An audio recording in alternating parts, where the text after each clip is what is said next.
You wonder why you're anxious, although you've been going to the gym like pretty consistently. The last time you missed a workout was like 2 years ago. You've been eating healthy, you've been on these like self improvement habits like cold showers, meditation, reading, but you still have this like fire inside of you which isn't going away. This like anxious feeling of constantly checking the girl you're messaging, like her snap score, seeing if it's changing, constantly checking how many people she's following, all this crap. You just feel constantly anxious. And why is this? Why is this the case? Because I would ask the very like same question as you, like probably right now. Why are you anxious? Anxiety was something I'd always like struggle with.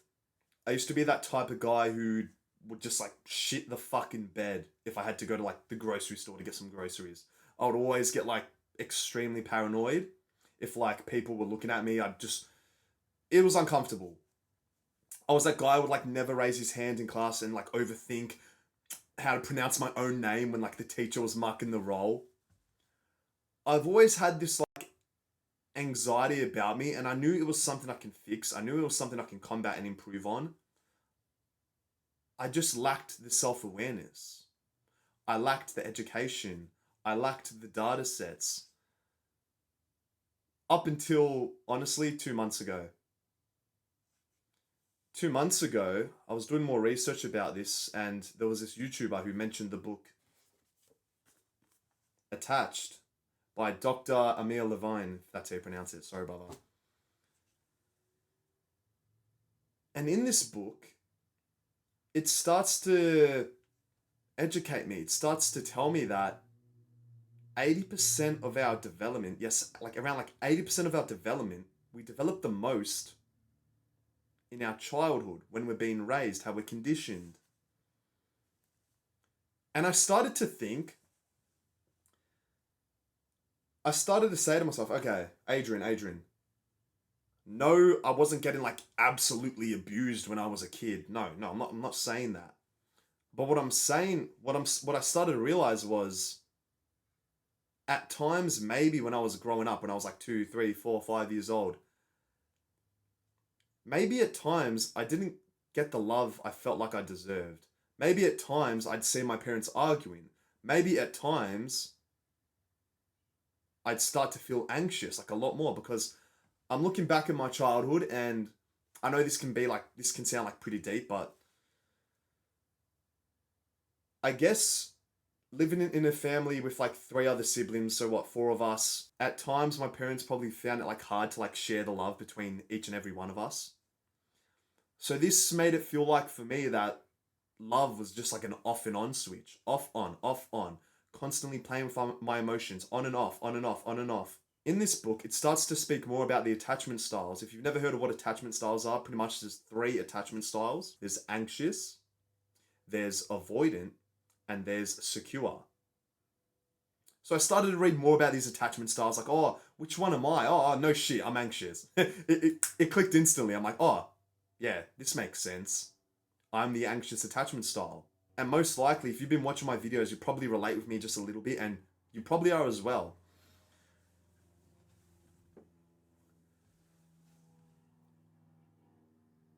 This isn't a bad thing. It's just how you were raised, it's just how you were conditioned. I used to always think that, oh, I'm anxious, I can't fix this is bad, I'm gonna be anxious for the rest of my life, I'm screwed. That's what I used to always think. And I'm here to tell you today that the main most important thing is the fact that you become aware of what attachment style you are. Because once you're aware, you know why you do things. You know why you're anxious when, let's say, you're on a date or you go to the grocery store, or whatever, you go to the gym. You start to just, how do I explain this? You start to just understand more about why you act the way you act. And there is ways to combat this. In this book, it starts to teach you more about how when your attachment style starts to like flare up when something's not going your way. What's an example of this? Okay, let's say when younger Adrian, when he was a kid, you know how when you were probably a kid as well, you probably got angry at your parents, so you decided to like run away from your house. You know how you where when you were a kid. You'd get angry, you'd have an argument. Maybe your mum didn't cook the right dinner. Maybe she didn't get you that toy you wanted. So what would I do, and what would you probably do? You'd run away from home. But while running away from home, at the back of my mind, and what I'd actually physically do, I'd run, but I'd constantly look behind me to see if my parents were chasing after me. I'd constantly want this like reassurance, like, oh, do they actually love me? Do my parents actually love me? Which, yeah, no shit, they do. But how I was being treated when I was a kid, the love going on and off, hearing arguments, not just shit which like kind of fucked up my emotional health, my emotional well-being. I'd run from home, I'd look back, oh, they chase me? Oh, they're not. Oh, no, no, no. When you're anxious, you can probably relate with this. You constantly feel like you need that reassurance. Like, let's say you're speaking to a girl and like, you know, deep down she's actually attracted to you. You've been consistent with the gym. She's physically attracted to you. She's been complimenting you. She's been physically escalating with you. But it's almost like it's still not enough. You crave more and more reassurance because you have this anxious attachment style. I'll quickly dive deep into the other two attachment styles. There's also the avoidant attachment style. As like harsh as it sounds, yeah, maybe you've just been avoided your whole life. Maybe your parents would avoid you. They wouldn't give you that love you've always wanted as a kid. What does that lead for you? You start to just avoid love yourself, like almost like run away from love. It's really similar to like the anxious attachment style, really similar. I'm honestly noticing I have some avoidant traits as well. There was a stat in the book that states around 50% of people are secure, 25% of people are anxious, 20% of people are avoidant, and about like 3 to 5% of people are anxious avoidant, like a mixture of the both. I'm really starting to think if I'm a mixture of the both, which isn't bad. It's really interesting when you start to become aware of all of this stuff. Now you're probably asking, Adrian, what's the secure attachment style? How do those kids get developed?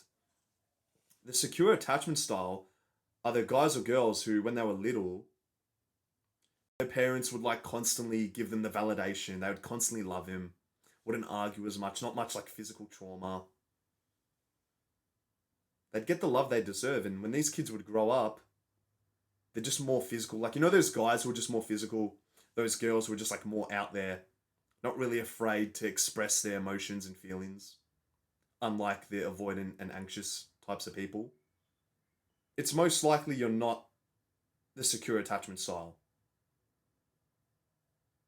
But believe it or not, you can start to actually make progress and become more secure, because if you're anxious, if you're avoidant, it's most likely you're just a little bit insecure. And I am as well. I'm still like pretty insecure. I'm trying to fix this. I want you to join this journey with me because so many individuals are unaware of this. So many people. It's actually mind blowing. So mind blowing. Like I would go on dates. I would go on dates with girls and being unaware of my attachment style. And most of the time, the girls I was seeing, they were either anxious or avoidant as well. And in this book, I think it's chapter... What chapter is it? It's part 3, chapter 8. The anxious avoidant trap. See, modern dating... Everyone complains why, oh, modern dating's so shit. I'm not going to go on dates. Modern dating's just fucking my mind. Which, I don't blame you. It's all because of this anxious avoidant trap of attachment styles. Think about it. Remember what I just said at the start of the video? 50% of people have a secure attachment style. And most likely, this like half of the pool of like the secure people, they're having like fulfilling relationships. They're not really in the modern dating scene. They've already established and have a connection with someone.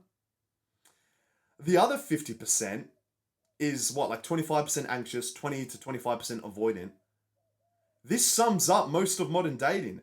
And it's this anxious avoidant trap of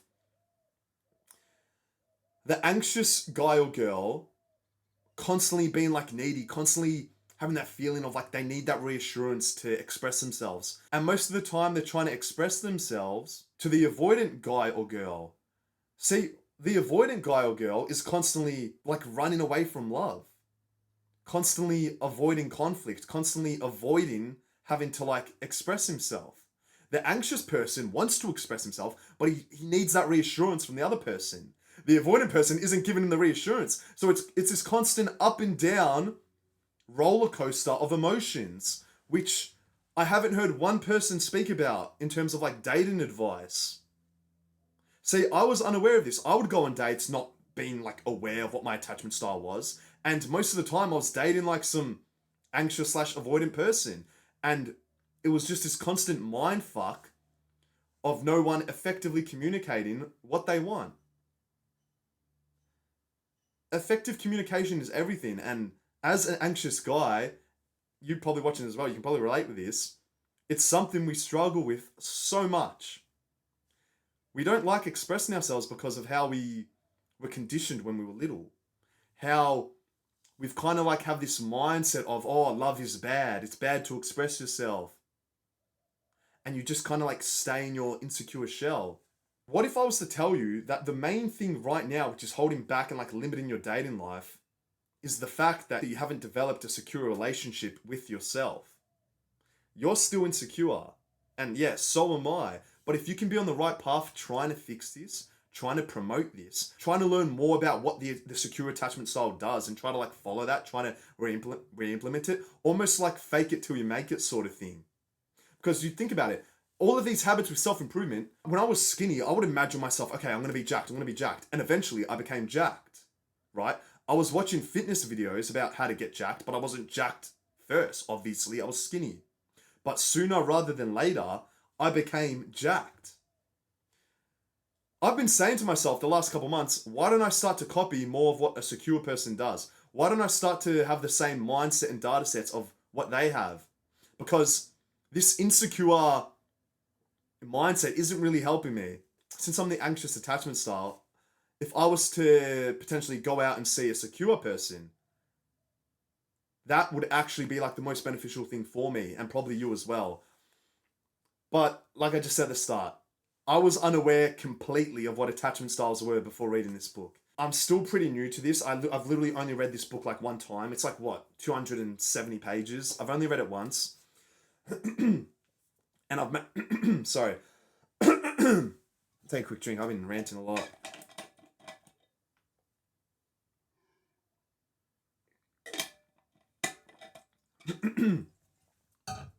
And I've made videos saying about how you should probably reread a book like 2-3 times to actually start to remember like 5% of it. I'm still new to all this stuff, but I'm so like passionate teaching about it, expressing myself about it because I don't know, man, this last month, a lot of things have just started to click. I'm starting to realize and learn why I act the way I act, and it's something which I'm like so interested about. I remember in like year 11 in high school, I'd do a psychology class, but I didn't give like two fucks about it. I remember it was one of my friends, and we'd always just take the piss in class. We'd always just compete about who got higher grades. Like most of the time, we got like 10 or 20%. It was fun shit. But I look back now, and if I was on this level of self improvement back in like high school, bro, I'd be obsessed with learning about psychology. I'd be obsessed about learning about how like relationships and how to connect with one another because it's actually like so interesting. Think about it. What is the biggest regret most people have when they're on their deathbed? That they didn't express themselves in relationships, that they didn't connect a lot with others. Relationships is actually the most important part of self-improvement. It's your ability to connect with others. And I was unaware of this. I used to always think I was like, oh, that Sigma guy who would say, oh, fuck relationships, they're cringe. I'm just going to be that lone wolf, not communicate, not socialize. Brother, socializing is everything. You have to realize this. You have to stop coping and saying, oh, no, I'm grinding. I'm not going to go on a date because I'm grinding. That's what I would say. And believe it or not, it just fucked up my whole dating life because I wasn't accustomed to speaking to the opposite sex. You probably aren't as well. You say you're on self-improvement. You say you're trying to become better, trying to improve. But brother, you're just anxious. You have this anxious attachment style, which you have to combat. You have to combat. Because if you don't, you're going to be on your deathbed 30, 40, 50, 60 years from now and have regret. We all understand you'd rather have the feeling of rejection than regret. And as an anxious guy myself, it's still so hard to wrap my head around this. I need to realize that rejection is 100 times better than that feeling of regret. Seriously, why would you want to be on your deathbed? I know I'm going deep here, let's relax. Why would you want to be on your deathbed having like all these regrets, bro? When the only person stopping you from recording that video, from speaking to that girl, from expressing yourself, was yourself. As young guys, we have to realize that right now, the most important thing we can do to improve our relationships, to improve our ability to connect with one another, the most important thing we can do is to effectively communicate with one another. As anxious / avoidant guys, we have this false belief, this false like misbelief that people can read our minds and people know what we're thinking 24/7.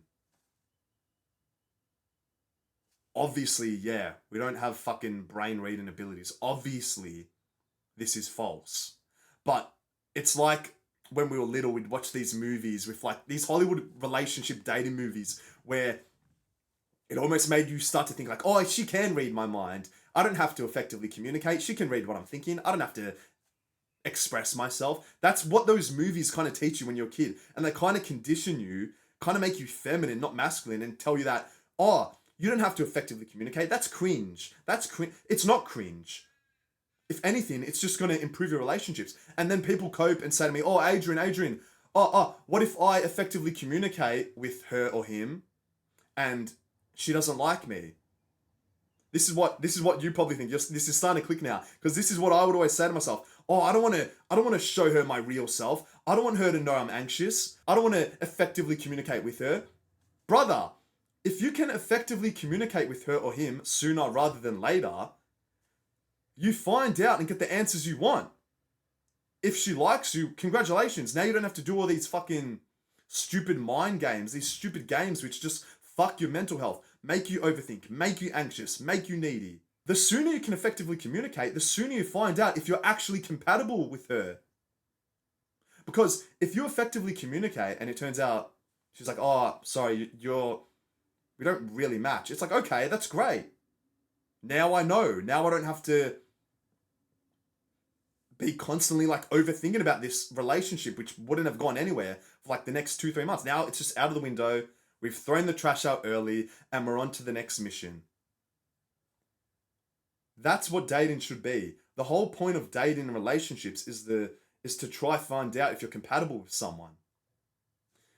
And I know this video is moving fast, it's going everywhere, but it's just so much information which I've learned about the last couple of months reading this book. The most important part with trying to connect with one another is literally just being your like most authentic self.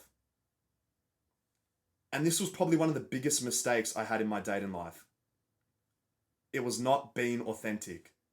Because I'd see all these other like TikTokers, other YouTubers. I'd watch like dating advice videos. I'd see these guys saying, oh, be the Chad, be the guy who avoids her, be the fuck boy.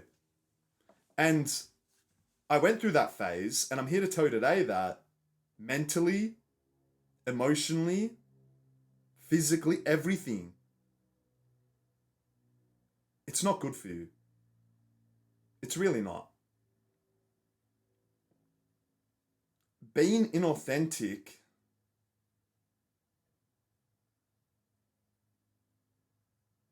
is probably the like number one thing right now, which is holding you back from trying to connect with that fucking sexy girl or something.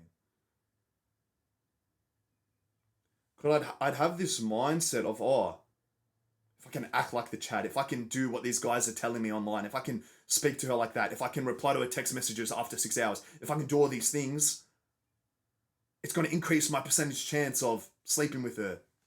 Which, yeah, it's kind of true. It probably would. But as guys, this is just, it's not everyone, but most guys, we all want a long term relationship. Like, people, I used to come and be like, oh, I don't have time. I don't have this. We all want a long term relationship. Think about it. If you're being inauthentic, if you're trying to act like a Chad, which isn't who you really are, like deep, deep down, and then eventually, potentially, you start to create a long term relationship with this girl, she's not really attracted to you. She's attracted to the fake you, the inauthentic you, which sooner rather than later, that fake persona, that fake version of you is slowly going to kind of disappear. And obviously, the more you get to know someone, the more you start to show off your more authentic self. And truly think about it now. Truly, truly think about this. What if you were to be authentic from the get go? And she actually liked that version of you more than this like Chad. It's starting to make sense now. See, if you were being authentic from the start, imagine how much more less mental problems you'd have to deal with. Imagine how much more like less stress, less anxiety, less constantly checking your phone and seeing if she's replied, all this crap. Less of all of that, just from you being authentic. See, I wasn't authentic. I was inauthentic, and you probably are as well. When you can be authentic with someone, then there actually is light at the end of the tunnel with developing a long-term relationship. With being inauthentic and not being yourself, believe it or not, what you're doing is you're putting this package of you, which isn't actually you, which it's like a shiny object, and chicks, yeah, they're probably attracted to that version of you. But then once when you start to show who you really are, who you truly are, she's kind of turned off because you weren't being authentic at the start. I still have so much more to learn. I'm only 22 and I've never really had like a long term fulfilling relationship. I've been through this whole degenerate, just fuckboy lifestyle, and it fucks up your mental health. And I've watched tons of videos about this. I've been obsessively trying to educate myself more and more about this. I'm seeing like YouTubers like Hamza, who I relate with a lot. He would speak about the same stuff as this. And I remember I used to watch his videos like 2, 3 years ago. And I was like 19, 20. I didn't understand any of it. And now, I swear to God, this past year, I've just like learned so much about this. And obviously, this book saved my life. Attached. And that leads to an actionable step for today's video is to invest and purchase this book. It'll cost you like $25, bro. Seriously. You just bought some Big Mac meal for $15. Why can't you buy a book which is going to like positively impact your future? It's going to make you more educated with relationships. You're going to learn more about attachment styles. Like, I'm still learning about it. I'm going to reread this book. I'm going to start highlighting areas of this book. I'm going to start taking notes of what I learned in each chapter of the book. I still have a long way to go. And you do as well. But I hope this video can motivate, inspire, and educate you with what I've learned from my relationship journey. Modern dating has to be probably one of the biggest headaches. But I don't want to be that type of guy who makes excuses. I don't want to be that low test soy boy who says, oh, fuck dating. Girls are all bitches, bro. I don't want to speak to girls. I'm just going to focus on... I don't want to be that guy. Because it is one of our essential needs to reproduce. Like, it's not a want. It's one of our instincts we've had since we were fucking cavemen, obviously. First, it's survival and hunger. Then it's shelter. Reproduce. I hope this video motivated, inspired you. I'm currently doing one-on-one coaching course. It'll be the first link in the description. Click this video if you want to learn about how to escape the friend zone. And click this video for a recent live stream I did the other day on TikTok. I posted like the full length of video. It's like 1 hour long. A ton of value, ton of education in it. Go suss it out if you're interested. Also, make sure to click the subscribe button for more of these videos to pop up on your homepage. Click that little bell icon. It'll like remind you like straight away when I do post a video, and you can watch it as soon as possible. Other than that, take care, have a good week, and I'll see you in the next video. Peace.